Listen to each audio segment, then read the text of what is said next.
दोस्तों दोस्तों आज की इस वीडियो में मैं एनटीपीसी का जो एग्ज़ाम चल रहा है उसका एनालिसिस कराऊंगा, क्योंकि मेरा एग्ज़ाम जो है 5 जून का था। लेकिन वीडियो थोड़ा लेट आ रहा है और वीडियो लेट आने का कारण कुछ क्या है अभी वो मैं इस वीडियो में बताऊंगा। और सच तो ये है कि वीडियो बनाने का मन भी नहीं कर रहा था, लेकिन मैं सोचा जो मेरे साथ हुआ है कहीं वो आपके साथ भी ना हो जाए। तो बात ये है, वीडियो लेट आने का कारण ये है कि कानपुर स्टेशन पर मेरा जो है बैग चोरी हो गया था और वहाँ पर जो है उस बैग में मेरे डॉक्यूमेंट भी थे। तो इसी वजह से मैं मतलब बहुत प्रॉब्लम थी, एग्ज़ाम देने का भी मन नहीं कर रहा था। रात में ही बैग चोरी हो गया। तो हालांकि मोबाइल जो है मेरा वो नहीं चोरी हुआ था, इसीलिए मैंने वहाँ मोबाइल से दोबारा से मैंने एडमिट कार्ड, आधार कार्ड सब कुछ निकलवाया। और बैग में मेरा आधार कार्ड था, एडमिट कार्ड था, पैन कार्ड था, एटीएम कार्ड और मेरा चश्मा जो है मैंने आँख के लिए बनवाया हुआ था वो चश्मा भी था। और साथ में उसमें एयरफोन था और चार्जर। बाकी टिफ़िन बॉटल इतना कुछ था। बाकी और कॉपी थी एक दो, जिसमें मतलब मैं मैथ के इंपॉर्टेंट क्वेश्चन लिखा था सारे, जो मॉक देता था वैसे भी जो प्रैक्टिस सेट करता था उसमें जो क्वेश्चन इंपॉर्टेंट होते थे वो जो कॉपी मैथ की ले गया था। और एक जीएस की कॉपी थी। मतलब वो पूरा बैग ही मतलब कोई रात में लेके चला गया, क्योंकि ट्रेन अभी इस समय बहुत लेट चल रही है। तो हम लोग पहुँचे वहाँ पर ट्रेन पे तो 12-1 बज गया कानपुर में, और कानपुर से मेरा 21 किलोमीटर दूर था एग्ज़ाम। तो वहाँ पहुँचे रात में 1 बजे, उसके बाद सो गए और सुबह फिर 4 बजे उठे। तो वहाँ से जाने के लिए सेंटर पर तो 4 बजे उठ के देखे तो मेरा बैग ही गायब हो गया है।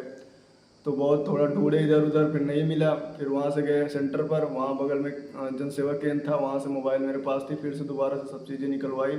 उसके बाद एग्ज़ाम दिया और एग्ज़ाम के टाइम और एग्ज़ाम चल रहा था पर दिमाग मेरा बैग पर था, इसीलिए थोड़ा मेरा क्वेश्चन भी छूट गया, 15 क्वेश्चन मेरे छूट गए। बाकी मैं बता देता हूँ अभी आपको कि इस चीज़ से देखो सतर्क रहें। बाकी भी मैं नेक्स्ट वीडियो में आपको बता दूंगा कि आपका साथ जो है कहीं गलत ना हो। तो स्टेशन पे आपको किन किन बातों का ध्यान रखना है, कहाँ पर सोना है, कहाँ पर नहीं सोना है, ठीक है।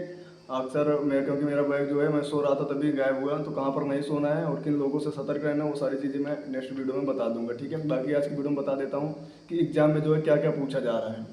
तो देखो, जैसे कि मैंने जब एग्ज़ाम दे के आया तभी बता दिया था क्या क्या पूछा जा रहा है, तो लेकिन उसी में थोड़ा डीपली में मैं बता देता हूँ। जैसे सबसे पहले जीके की बात करें तो जीके में देखो एक तो अनुच्छेद से पूछा गया था, ठीक है। और अनुच्छेद में जो है अनुच्छेद 32 पूछा गया था, ठीक है। अनुच्छेद 32 से संबंधित, ठीक है, किस लिए है, जैसे कि मौलिक अधिकारों पे का हनन होता है तो उसके लिए मतलब है ना, तो इस तरह से पूछा गया था। एक संविधान संशोधन से पूछा गया था, और संविधान संशोधन था 97, मतलब 97 संविधान संशोधन में क्या जोड़ा गया था, ठीक है, ये पूछा गया था। उसके बाद जनगणना से सवाल था। उसके बाद कंप्यूटर की बात करें तो कंप्यूटर में भाई सबसे ज़्यादा, मैं तो सोचा था 1-2 क्वेश्चन पूछेगा, लेकिन कंप्यूटर में 5 से 6 क्वेश्चन पूछा हुआ था, ठीक है। और वो भी कंप्यूटर के क्वेश्चन मतलब जैसे एमएस वर्ड से, ठीक है, ऐसे क्वेश्चन थे जो जैसे कि हम लोग दिल्ली पुलिस में मॉक टेस्ट देते हैं आरडब्ल्यू का, उस तरह के क्वेश्चन जो है सारे क्वेश्चन 5-6 क्वेश्चन थे, वो सारे क्वेश्चन उसी तरह के थे एनटीपीसी में, ठीक है। क्वेश्चन मतलब हार्ड थे, कंप्यूटर के जो क्वेश्चन थे वो हार्ड थे। करंट में बात करें तो वो भी 4 से 5 क्वेश्चन करंट अफेयर्स के थे, मतलब 2024 से 2025 के करंट अफेयर्स पूछा जा रहा है। बाकी आईपीएल की बात करें तो आईपीएल में भी 3-4 क्वेश्चन पूछा जा रहा है। जैसे एक क्वेश्चन पूछा गया था कि मतलब अभी जो है हाल ही में आईपीएल में जो है कौन सी महिला टीम जो है फाइनल जीती हुई है, ठीक है, आरसीबी। तो मतलब ये क्वेश्चन था। और एक विराट कोहली से संबंधित था, मतलब सबसे ज़्यादा रन बनाने वाले, ऐसा कुछ था, ठीक है। 3 से 4 क्वेश्चन जो है ये क्रिकेट से भी संबंधित था। और ये सूचकांक से भी पूछा जा रहा है, जैसे किसी भी चीज़ में पूछ ले भारत कौन से स्थान पर है, ठीक है। और इस तरह का सूचकांक से क्वेश्चन पूछा जा रहा है। और स्कीम यानी योजना से क्वेश्चन पूछा जा रहा है, कोई योजना देकर ये योजना जो है कब शुरू हुई, ये भी क्वेश्चन पूछा जा रहा है। उसके बाद एक पूछा गया था पाई का नृत्य, नृत्य से भी पूछा जा रहा है कि कौन सा नृत्य कहाँ का है। और नृत्य थोड़ा अलग ही पूछा जा रहा है, मतलब जो हमेशा से पूछा जाता है वो नहीं, थोड़ा अलग, ठीक है। तो पाई का नृत्य पूछा गया था। उसके बाद इतिहास से 2-3 से क्वेश्चन थे, हालांकि इतिहास के क्वेश्चन मेरे को याद नहीं है, लेकिन 2-3 क्वेश्चन थे इतिहास के भी। उसके बाद केमिस्ट्री से भी करीब 2 क्वेश्चन केमिस्ट्री के भी थे, ठीक है। तो इस तरह जीके के क्वेश्चन थे। और जो आपको सबसे बड़ी बात जो है कि जैसे हम लोग रेलवे आरपीएफ का जो है एग्जाम दिए थे, उसमें क्या था, सेक्शन वाइज था, ठीक है। कि यानी कि पहले आप जिसका मन करे कोई एक सब्जेक्ट खोलो, सारे क्वेश्चन कर दो पहले, ये तो रीजनिंग मैथ जीएस। लेकिन इसमें ऐसा नहीं है, इसी से क्वेश्चन मेरे और छूट गए। एक तो दिमाग बैग चोरी होने की वजह से वहाँ पर दिमाग लगा था, और दूसरा चीज़ एक क्वेश्चन जीएस का चलता था तो कहीं 1-2 क्वेश्चन मैथ का आ जाता, फिर 2 क्वेश्चन रीजनिंग का, इसी तरह से और टाइम ज़्यादा चला गया।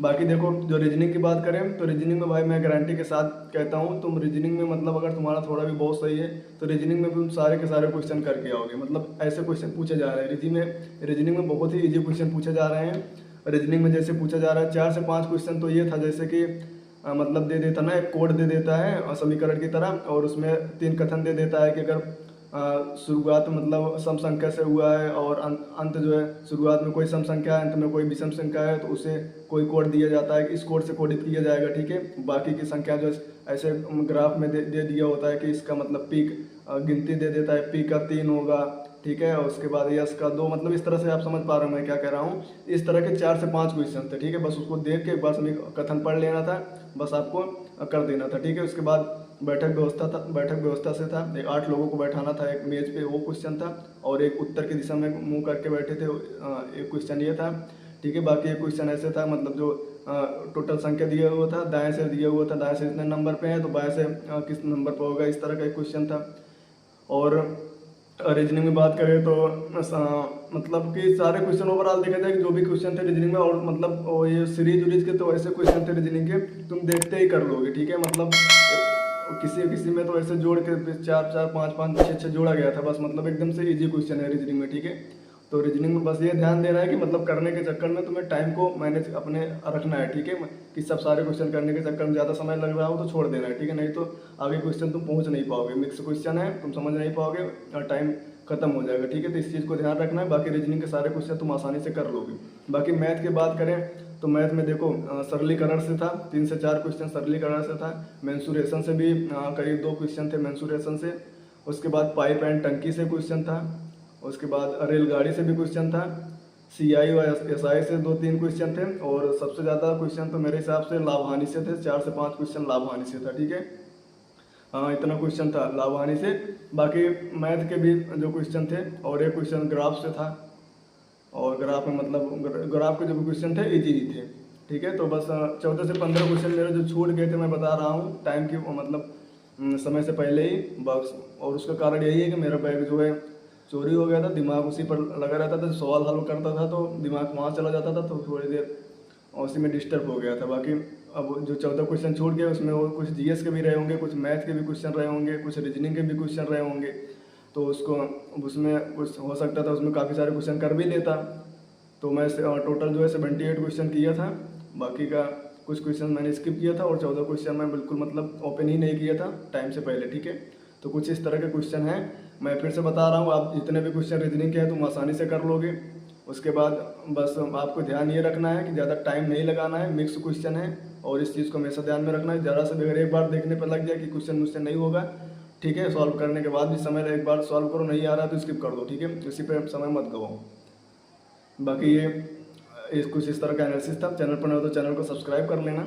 बाकी अभी जो अब नेक्स्ट जो आएगा उसको मैं एनालिसिस कराता रहूँगा, ठीक है। बाकी वीडियो बनाने का मूड तो नहीं था, लेकिन क्योंकि अभी तक मेरे को वही पछतावा हो रहा है कि यार मैंने थोड़ी सी गलती कर दी, जो मेरा बैग चोरी हो गया। बाकी भी नेक्स्ट वीडियो में बताऊंगा कि आपको वो गलतियाँ नहीं करनी है, ठीक है। बाकी मिलते हैं एक नए वीडियो के साथ। चैनल पर नए हो तो सब्सक्राइब कर लेना। अभी आगे आपका एग्जाम है तो मैं एनालिसिस आपको कराता रहूँगा, ठीक है।